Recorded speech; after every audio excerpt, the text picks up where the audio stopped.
নমস্কার বন্ধুরা, আমি ঝুমা। আমার চ্যানেলে সবাইকে স্বাগত জানাই। প্রতিদিনের মতন আজকেরও আরও একটা রেসিপি নিয়ে এসেছি বন্ধুরা আপনাদের সামনে। রেসিপিটার নাম হলো ভাপা পিঠে। তা ভাপা পিঠে আমি হাত দিয়েও বানিয়েছি, ছাঁচ দিয়েও বানিয়েছি। আমি আতপ চাল দিয়ে বানিয়েছি, কিন্তু সেদ্ধ চাল দিয়েও বানানো যায়। তো আতপ চালের পিঠেটা আমার খুব ভালো লাগে, মুখে দিলে একদম গলে যাবে, নরম তুলতুলে ভাপা পিঠে। খেজুরের গুড়, পাতলা যেটাকে বলে নলেন গুড়, সেটা দিয়ে খেলে খুব ভালো লাগে। তা আমি কিভাবে ভাপা পিঠে বানিয়েছি আপনারা অবশ্যই রেসিপিটা দেখবেন, আর দেখে ভালো লাগলে একটা লাইক, শেয়ার, কমেন্ট করতে ভুলবেন না। প্রথমেই আমি গ্যাস অন করে কড়াতে জল দিয়েছি, অল্প জল দিয়েছি। জলটা যখন ফুটে উঠবে আমি নুন দেব পরিমাণ মতন। জলটাকে নাড়িয়ে দেব। আমি কিছুটা গরম জল কাটিয়ে রেখে দেবো, যদি পরে লাগে আবার দেব। জলটা যখন খুব ভালো করে ফুটবে তখনই আমি চালের গুঁড়িটা দিয়ে দেবো। চালের গুঁড়িটা আমি আমার পরিমাণ মতন দিয়েছি, আপনারা আপনাদের পরিমাণ মতন দেবেন। এখন অল্প একটু জল লাগছে, সেই জন্য যে ফোটানো জলটা নামিয়ে রেখেছিলাম সেই জলটাই আমি দেব। এখন গ্যাস অফ করে দিয়ে আমি নামিয়ে নেব। নিয়ে ভালো করে আমি চালের গুঁড়িটা মেখে নেব।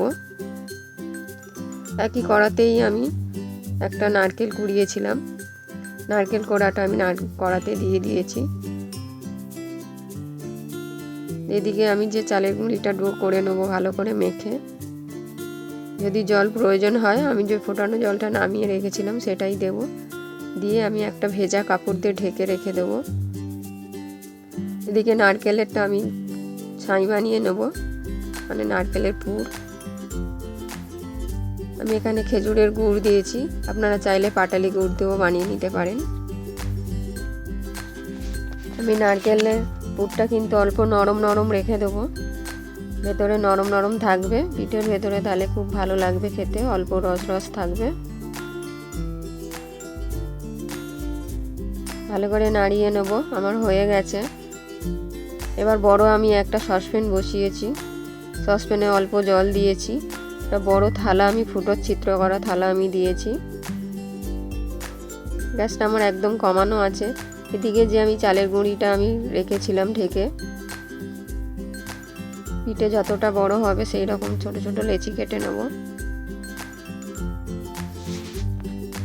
প্রথমে আমি একটু বেলে নেব। চালের গুঁড়ি দিয়েই বেলবো, নালে লেগে যাবে। অল্প অল্প গুঁড়ি দেব।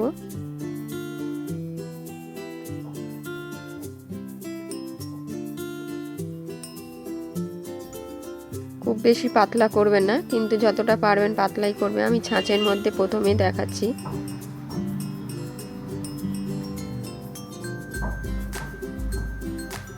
এদিকে যেটা দিলাম আমি এক সাইডে, তার মাঝখানে আমি পুরটা দেব। দিয়ে সমান করে আমি বসিয়ে নেব।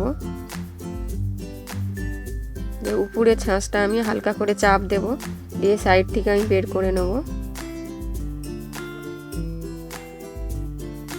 দেখুন এইভাবে বানিয়ে নিয়েছি আমি।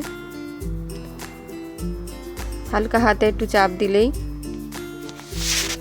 আরও একটা আমি দেখাচ্ছি। অল্প অল্প গুঁড়ি দিয়ে কিন্তু বেলতে হবে, বেশি গুঁড়ি দেবেন না।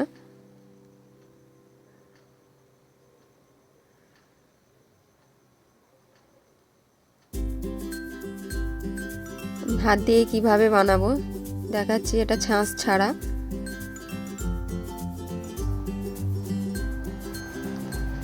একটা কাঁটা চামচ নিয়েছি, নিয়ে আমি সাইড থেকে চেপে চেপে দেব।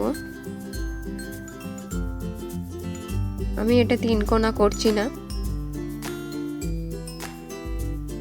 এইভাবে করে নিয়েছি। দেখুন খুব সুন্দর দেখতে লাগছে। কিন্তু আমি যে জলটা বসিয়েছিলাম তার উপরে যে চিত্র করা থালাটা দিয়েছিলাম, একে একে থালার উপর আমি সাজিয়ে নেব।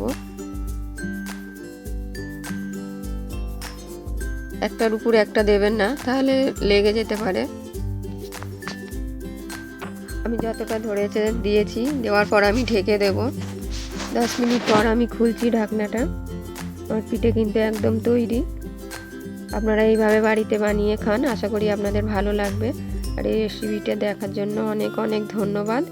আর দেখে যদি ভালো লাগে বন্ধুরা, একটা লাইক, শেয়ার, কমেন্ট করতে ভুলবেন না।